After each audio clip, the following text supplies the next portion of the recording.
vaccinating at a rate of 30,000 per day. The province says it can scale up to 50,000 and has called on society to respond accordingly. But over 50-year-olds remain a concern as they are slow to take up the opportunity to vaccinate. Indications are that the province could exit the third wave by the 27th of September. All the indicators are trending downwards quite significantly. In the active cases are going down quite sharply. Our oxygen consumption is beginning to dial down. The patients admitted in hospital are dialing down in the blue graph. Even the deaths are decreasing, but also the excess deaths are decreasing. The report that we show from the MRC and our test positivity is also beginning to decrease. Drug Safety Authority, the South African Health Regulatory Authority, has reiterated the safety of the COVID-19 vaccines.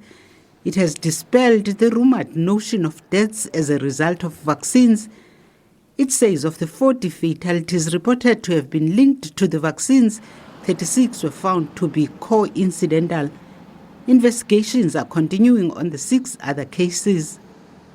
Because these vaccines are not manufactured locally, or in the case, for example, at the moment of the J&J vaccine, the drug substance is manufactured outside the country and then the fill and finish takes place in the country, the product that comes into the country has to be tested to make sure that it complies with those quality requirements that I spoke about earlier.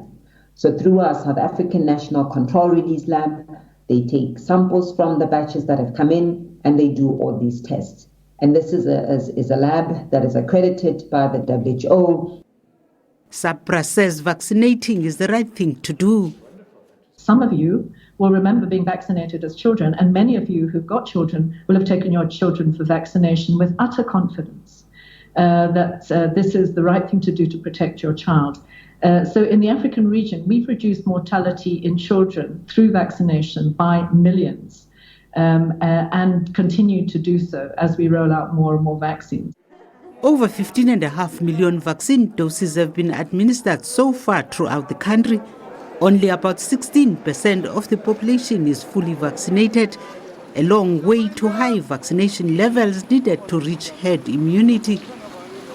Thandiswa Mau, SABC News, Cape Town.